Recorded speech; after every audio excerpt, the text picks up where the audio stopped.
Hi, my name's Phil. I like to talk about politics. In this video, I'd like to discuss how the Conservative Brexiteers seem to have definitely moved from a position of saying that the holy grail of Brexit was a trade deal with America that would allow us to completely sell off the NHS. And that, of course, was worth not getting a deal with the EU. So the interesting position of saying, oh, we don't want a US trade deal anyway, bloody Americans. So do we want a Brexit US trade deal or not? But first, if you'd like to be notified of daily news and politics, please subscribe to the channel and click the bell notification icon. So, for a long time now, whenever those of us paying attention have tried to explain just how much of our trade depends upon free, frictionless trade with the EU, we've been told by Brexit sleepwalkers, well, we'll just get that trade elsewhere instead, you know, somewhere else. Oh yes, we asked, where would that be then? And eventually, once you'd ticked off all the nonsense, it came down to America. After all, America, the wealthiest country in the world, the greatest GDP, and you know, the fact that America is further away and has a smaller population, so fewer potential customers than Europe, was no barrier apparently. Also, we already traded quite a lot with America as part of the EU. So what we were essentially going to have to do to compensate was are we going to treble our exports to America? Is that how that's going to work? Somehow? They weren't entirely clear on that point, how it was going to work, but it was going to work. It's absolutely going to work. Don't worry about it, Phil. It'll work. So they were all about the US trade deal. No matter how terrible it was, that's what they were about. Turned a blind eye to Trump's excesses, which normally they would have attacked. Bearing in mind, Boris Johnson, before Trump became president, it's quite easy to find footage of him attacking Trump. When he was mayor of London and Trump was attacking London, Boris Johnson actually stood up for London and attacked Trump. No problem doing that at all. All of a sudden, once the trade deal, Trump might be one of the people doing it. Oh, he's a great guy. Oh, all those things he does, it's exaggerated. Don't worry about it. Don't worry about it. And it should have been quite easy. You know, the US and the EU are the most powerful economic and political blocs in the world. That puts them, if not ideologically poles apart, because that's not true, but at least in competition. So the only slight problem was, and apparently these Conservative Brexiteers had no idea about this, is that the United States is very much invested in the Irish peace process. And what is more, if they had to choose between supporting Ireland and supporting Britain, well, they'll choose Ireland every time. In this case, they would be right. You know, if they were just going to side with whoever was in the right, well, they would be right on this occasion. But it doesn't matter.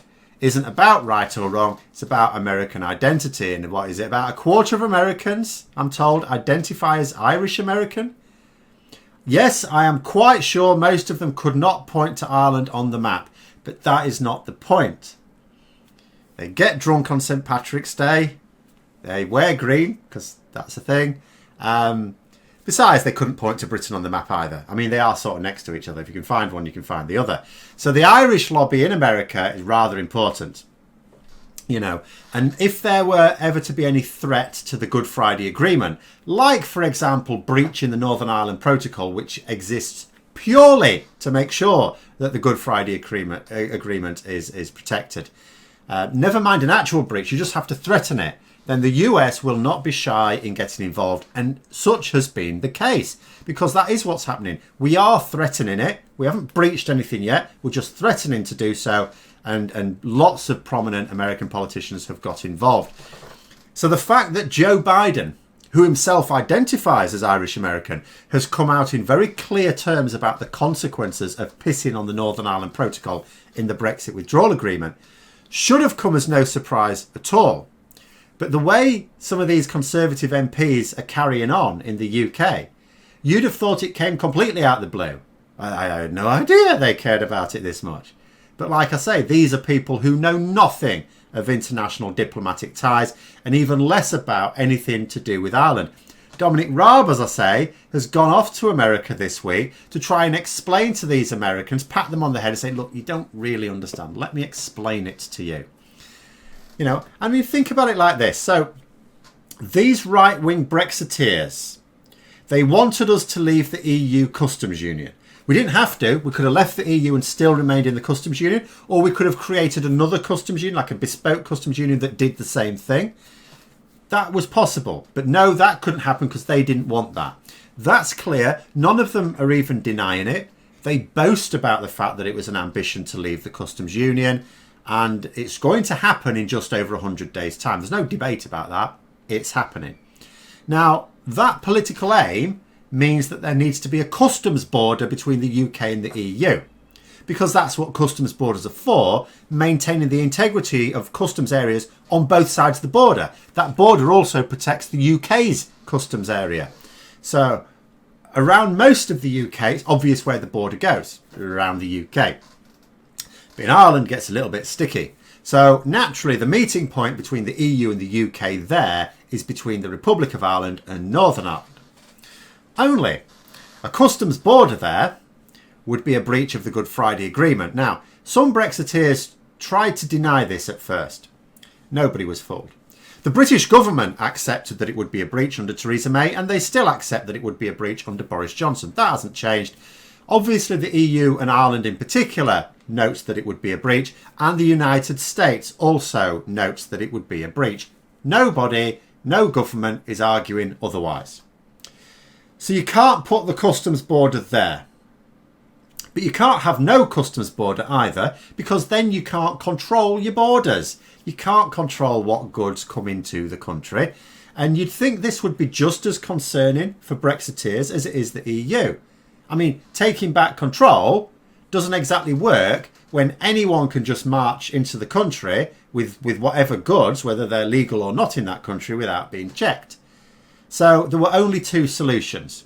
One, the one that Theresa May supported: we would not leave the EU customs area until we had a solution. Everyone knew there was no prospect of a solution for years at least. Sure, technology might one day provide a solution, but not anytime soon. Frankly, reunification was probably likely to happen sooner than that, but Conservatives aren't allowed to talk about that. Needless to say, this solution was not acceptable, as it ties us to EU rules for the foreseeable future. So no, we're not having that. That's what all the fuss last year was about. So the second possibility, rather than the backstop as it was called, is you put a hard border in the Irish Sea, and that can be there permanently. And it's this that the Brexiteers agreed to go with, albeit with the intention of reneging on it later on, because, you know, they've got no honour. Now, because this is also unacceptable to them, for reasons they can't really explain, something to do with sovereignty. It's always about words they don't really understand. So the Brexiteers essentially wanted something that was impossible. Full control of borders without any borders. Completely different customs arrangements with the EU without any checks to make sure it worked. It's Brexit in a nutshell, really. Whatever reason people give for wanting Brexit actually delivers the opposite.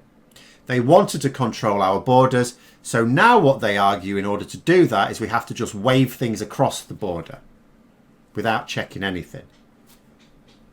It was about making up our own rules, but Japan have already committed us to changing our laws to get their trade deal.